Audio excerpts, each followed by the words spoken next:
Hey, so today I'm going to show you the best way to get your Akai MPK 61 synced up with your FL Studio. So this is an old controller, but I still know there are a lot of people who use it, and I think it's one of the best controllers out there, especially if you can get it used. So I actually got mine for 200 bucks, which I think is pretty awesome. I think it was like $600 when this thing came out. I think the current version is around $600. It's Canadian. So, yeah, I think that this is just a really good keyboard, and I have a lot of trouble at the beginning getting this set up for FL Studio. I know a lot of people have difficulties getting all the different pieces working as they need, but today I'm going to show you how to do that. I will go through from the very basics all the way up to the complicated stuff. So going from mapping things like your knobs, like your endless knobs and your faders, all the way into getting your aftertouch and your mod wheel and pitch wheel set up correctly. So I won't be doing things like setting up the NRPN parameters. Those are still a little bit too complicated. I haven't actually even found any good mappings for those online. If you have any, please send them to me. But for now, we're just going to get into some of those Omni controls and the MIDI CC controls. So to start, one of the things that you'll want to do is download this, so the VizX controller editor. You can get this even if you're using a 40, what would that be, a 49 or a 25 key keyboard. You can get different editors, and that's all available through the Akai website. I will include the link for the 61 and 88 key editor in the description. So once you have this downloaded, you'll want to make sure that your keyboard is plugged into your computer and that the screen is on. And you'll just want to then boot up the editor here. And the first thing I recommend that you do is selecting the drop down here. And I have a custom bank set up, but FL Studio by default is on bank number 5 or bank preset number 5. So you'll just click that, and that will load up the FL Studio preset. And what I'd recommend doing is going into the global setting, tapping MIDI clock, and setting that to external. Now what that will do is, instead of your keyboard flashing the tap tempo constantly, you might notice that on your keyboard when you first get it, the tap tempo will probably just be flashing at a specific tempo. Now instead of the keyboard having its own internal tempo, what's going to happen is it's going to take the MIDI clock from FL Studio and use that to sync up the tempo of the keyboard. Now the value of that is it means that you can use the note repeat and arpeggiate functions on your keyboard without needing to use those in FL Studio, which makes it a whole lot easier to, if you are inspired in the middle of a recording, to just turn on the note repeat button or turn on the arpeggiate button and then perform that while you're in the middle of a take. So that MIDI clock, set that to external there, and you're good to go. Now there are some other settings here that you may want to play with. These are my preferred settings. My keyboard's a little older, so the pads are a little bit worn down. So I like pad sensitivity 16, pad threshold 1, and then pad curve A. And I just find that makes it the easiest to perform my drums the way I like to perform them with the drum pads here. Now while you're on this page, I'd also recommend taking this ARP type and then just changing this to up. So that's one of the most common arpeggiators that you'll want to use. So just setting that up there will make it a little bit easier for you to perform ARPs the way you expect. Now, I don't know if this is actually standard in all keyboards, but when I got my keyboard, this was set up, and you may want to change this. You'll just want to click the note repeat here, and you'll want to change the swing. So my swing when I got my keyboard was actually set to 58. And obviously that can sound really nice, and the MPC swing algorithm is really great. But I prefer when I am doing my note repeats to just have them be on the grid. So you can just set this back down to 50 and that will be 0 swing. So I know it's a little confusing, but 50 swing on the keyboard is 0 swing, meaning if you had a 16th note, it'll be hitting on those 16th note steps in your step sequencer as opposed to a swung pattern like a da da da da da da or anything like that. Now, the next thing you'll want to do is click on the Misc tab here. You'll want to make sure that the transport keys are set to MMC. So I believe FL Studio is actually only DAW that still uses the standard, but basically my keyboard, when I got it, it was set to MIDI plus MMC, and this can cause some issues. It meant whenever I pressed the play button, it would actually play and then pause immediately. So just setting that to MMC, that's the standard that FL Studio uses. I think it's the least complicated way to get this set up. So I just set that MMC. What that means is that the rewind, fast forward, stop, play, and record buttons are using the MMC code to transmit those controls into FL Studio. Now, there are some other settings in here that are quite important, but they should be set up the way you need them when you have your keyboard, when you first open your keyboard. So those are: the pitch wheel needs to be set to channel 1A. Now you'll see that we do have the ability to go into the CC channel, so that's control change, and that just gives it a different code that it sends out when you turn it. But the way we're going to set the keyboard up, 1A is where you want these controls both, so both the MIDI channel and the mod wheel. I prefer, when I'm using my time division, to have that set to toggle, but the difference between toggle and momentary is toggle means if I have note repeat on and I turn time division on, then toggle means when I press one of the time divisions, it's going to set it there, and I can let go, and it's going to stay on that time division. But what momentary means is that the time division that I'm holding will be the time division used for the note repeat. And if I let go, then that will stop using that time division and go back to the default division. So I believe, I've actually never used this setting, but I believe that should be 1/4 note. I do prefer the I do prefer the toggle time division for this setting. Okay, now the next thing you'll want to do is come to this pads section in the block select, and what you're going to want to do is modify all of these pad settings. And what this is going to allow you to do is have each pad set to a different channel in FL Studio. So I know some people use the MPK with the FPC VST in FL Studio, but I prefer to have all my drums set up in the channel rack. I just find it's a lot easier for me to route those into the mixer. I know it's doable to route every individual drum to the mixer from the FPC, but I just do really prefer this method because I like the sampler options in FL Studio, and I just find them a whole lot easier to use than FPC. So what we want to do is set each of these. So I'm going to go to the pad 1, and I'm going to set pad 1 to channel 2A, and I'm going to set pad 1's note to note 60. So what this means is that this is going to send MIDI data through the 2A channel, and it's going to send the note number 60, which is middle C. Now we're just going to go ahead and change all of these. So pad 2 is going to be 3A using note 60. So again, that's going to be middle C, and then so on and so forth. So pad 3 is 4A. So if you want to use a formula for this, it's the pad number plus 1 for the channel, and then every pad is set to note 60. So I'm going to fast forward through this while I do this.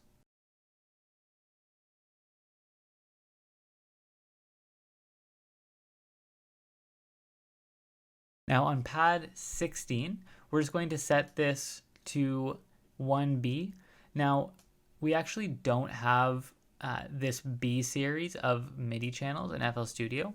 So you could use this for something else. I actually haven't thought of a good use for this last pad, and I don't actually use this last pad in my drums. Now, I don't think most people, unless you're a really advanced finger drummer, are going to end up using all 16 pads for drumming. If you think of a good use for this, drop that in the comments below. I'd really appreciate to hear how you use that, or if you just have a better way of setting this up, please let me know. But I think most people aren't going to know this. I don't think I've ever seen anyone do this. This is, I believe, a tool or a technique that I've come up with myself. So make sure you do this. This is going to really blow your mind for people, even people who have been using the MPK with FL Studio for a long time. Okay, now once you have all of this done, you actually want to click the store button up here. And what that's going to do is it's actually going to take all the data that you've used and edited on this editor, and it's going to then save that into your keyboard. So once you've pressed that store button, we can also then go to data, and you want to put set to MPK, meaning that if you have edited a bunch of these, it's going to then put all of these into your MPK and store that into the memory, meaning that if you've made changes and you want to be able to use those changes over and over in your MPK without having to load up this editor and load that into the MPK again, then this will actually store it in the MPK's memory. And when you turn it off, turn it back on, it's going to retain that information. That's how I actually have the two different FL Studio presets in my list here. Normally this would be the Live Light preset, but I don't actually use Live Light, and I actually accidentally set it to an FL Studio preset, but that's fine there. So now that we're done this, we can exit out here, and we're going to open up FL Studio, and I'll show you the next step. So just bear with me here, and we're going to move on to the next step. Okay, so now we're in FL Studio, and there are going to be a couple of things we want to do from here too. So the first one, we're going to want to go into Options, go to MIDI Settings, and we're going to want to do a couple of things. So most people, they turn on this output section. They don't actually know what it does, I find a lot of people. So what this is actually going to do is send MIDI data from FL Studio into your keyboard. And you only need to use this this first one, so the Akai MPK 61. You don't need to use the MIDI out 2. That won't do anything for you at all. And what you want to do is select Send Master Sync and set that to port 0.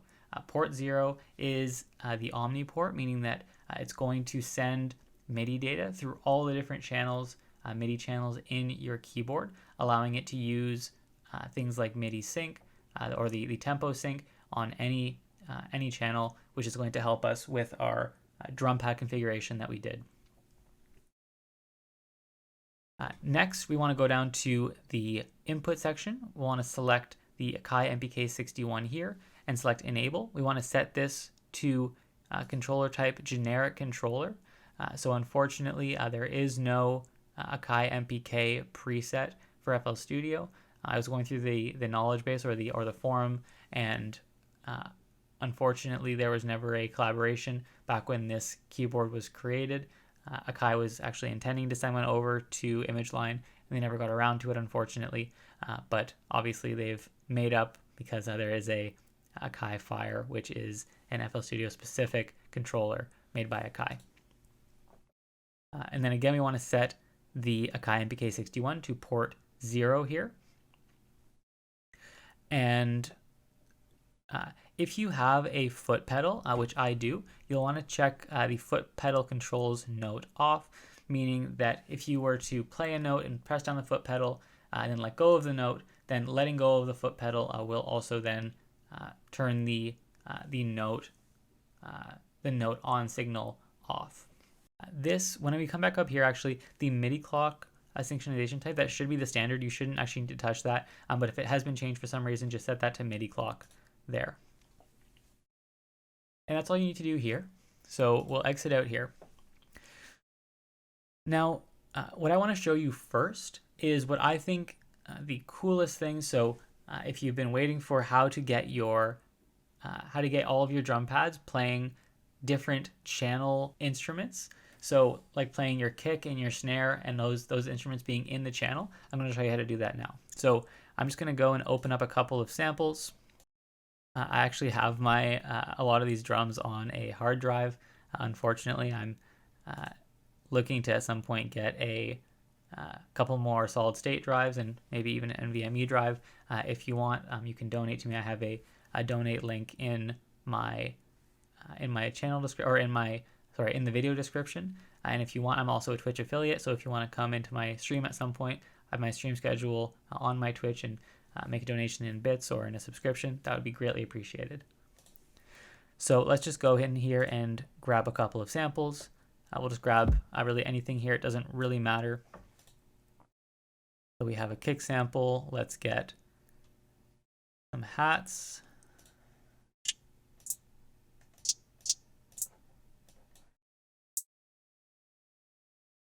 Let's get a snare.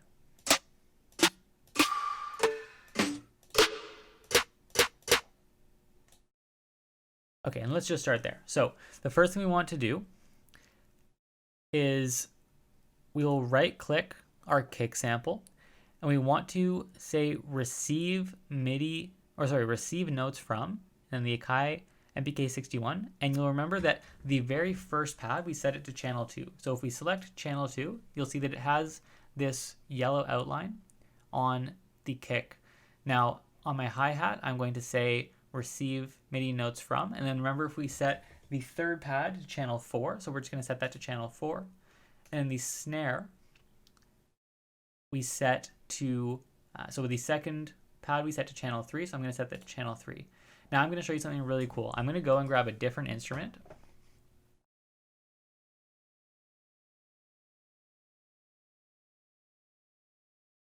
Now you can see the instrument is selected, right? So normally if I were to play MIDI, it's going to play MIDI only on that channel, and I'll actually prove this to you. So you can see as I play the keys, it's playing the it's playing labs there. But so you'll see, even though I have labs selected, when I hit my first drum pad, it's hitting the kick drum. When I hit my second drum pad, it's hitting the snare, and when I hit the third, it's hitting the hat. So you'll see I don't actually need to select anything. I can perform all of my different drums without selecting them live into different channels with my drum pads. And we can just go so on and so forth and map 15 different samples onto our different pads and have them all recording on different channels. So if you like that, please give me a like, subscribe to the channel. I love making content like that. That is really, I think a lot of people would love, but maybe just we have not had people looking into it deep enough to find that sort of thing out. But I think that is the best possible way to have your drum pads set up in FL Studio, and I believe that should be doable with most MIDI controllers to be able to do that. Any MIDI controller that uses a MIDI channel system would be able to set up the channel rack like that. I actually have an Axiom keyboard that I'm going to check this out. So if you want to see if that works, subscribe to the channel. I'm going to do a video on that shortly. Okay, so with that out of the way, there are a couple of other important things here. So a lot of people want to be able to control their mixer with the faders and knobs on their keyboard. So this one's pretty easy. All you need to do is right click on the fader you want to control and make sure that on your controller here, the control bank is set to control bank A. And you'll know that if only the A light is lit up on your control bank. And we're just going to click link to controller here. Make sure auto detect is selected, and we're going to move the first fader. And now that moves channel 1. Okay, and now we just need to go on and on, linking these to the next fader and so on and so forth. And once you've run out of faders, so we've gotten to S8, or sorry, this would be I have it taped up here, maybe F8. I'm not sure. I'm not gonna pull it up. But once you've gotten through all of your faders, if you want to keep going on the mixer, you can just hit Control Bank. And now you'll see if I move this first fader again, it doesn't actually move any of these faders on the mixer, and that's because I'm actually sending a different MIDI CC message. So I can right-click here, click Link to Controller, and now the first fader on my controller is moving the third fader in the mixer. And if I click Control Bank twice, now we can see it's back to moving the first fader. If I click it again, it's moving the third fader. So a nice thing there, or a nice tool, a nice way to do things there. You can use all 8 faders to control, that would be 24 different faders in your mixer. You can also use the knobs to control your pan options. I actually don't do that because my knobs have a bit of drift, and it can be quite frustrating to so the knobs have a bit of drift. It can be quite frustrating to have the pan just kind of randomly jumping around. But if you do want to set those up, you can click link controller on the pan and then move a knob and it will move. One downside of this is that when you turn your keyboard on, the MIDI data being sent is this 0 value here on the left side. So that means that if you are to just bump your knob, or if it has drift like mine, then a channel like this could be just set to all the way panned left without you knowing it. Obviously you'll hear it, but it can be quite annoying for that to happen in the middle of a session. So for that reason, I don't actually link my my knobs to the mixer. There is a better way to do this using a system called NRPN, but honestly, I haven't figured that out yet. If someone has figured out NRPN for the mixer here, let me know. I'll make a future video on that if I get that figured out.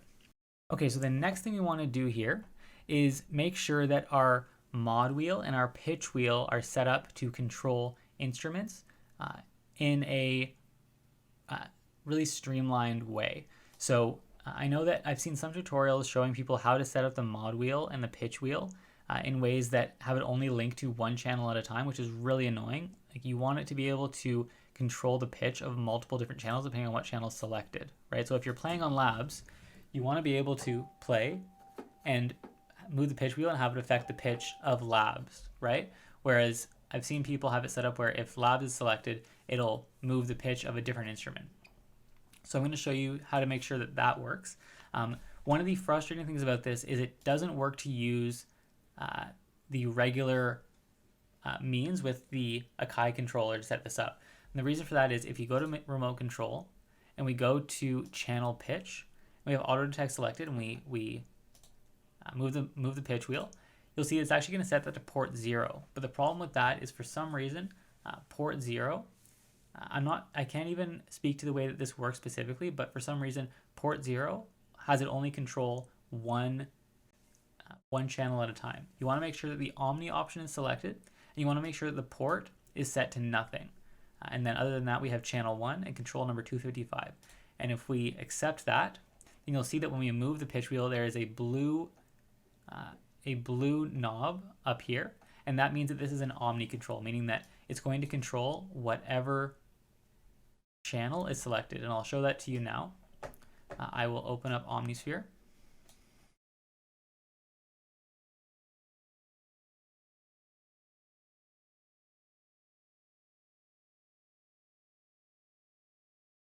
And let me just grab a patch here.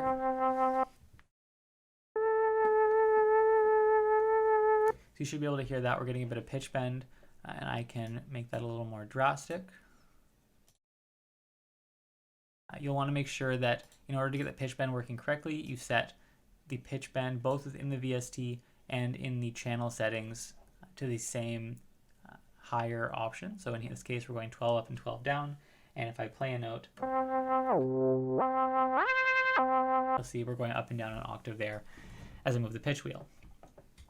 Now we can use that same principle to set up our mod wheel.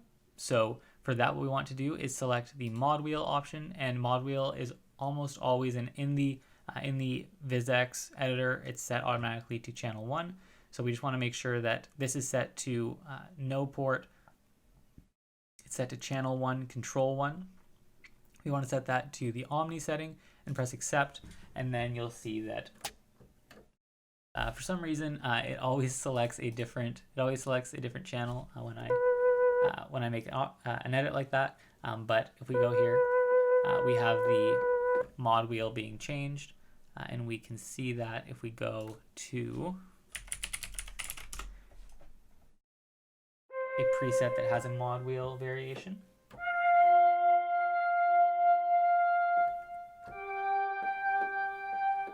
You'll hear some very mild changes in between the mod wheel being changed there.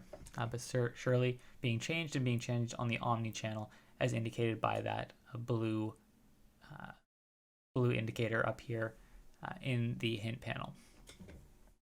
Finally, we have Aftertouch.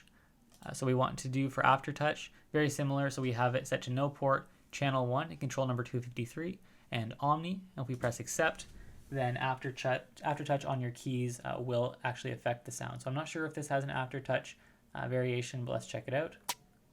Whoops, again, it got changed somehow. So let's go. So it sounds like there's a drive or some kind of volume enhancement when we use Aftertouch here.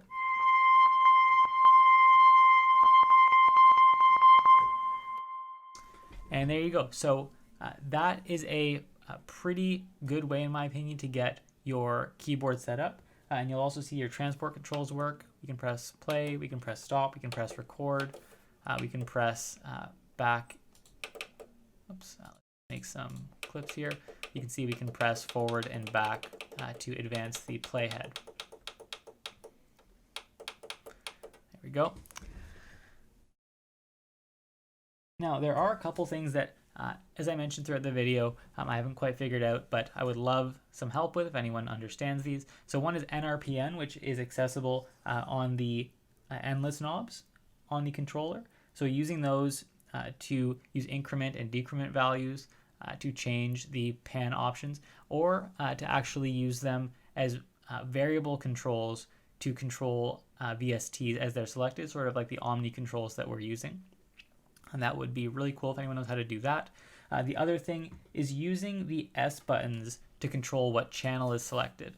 I know on the Axiom controller, because this is supported using the Oxygen controllers by M Audio, you can actually use these buttons, which on the Akai are called the S buttons. I forget what they're called on the Axiom, but you can use these to select the channel in the channel rack, and I have not figured out how to do that using this controller. So if anyone knows how to do that, that would also be great. So with that being said, thanks so much for watching. If this helped you, please give me a thumbs up, subscribe to the channel, and I hope to see you again soon.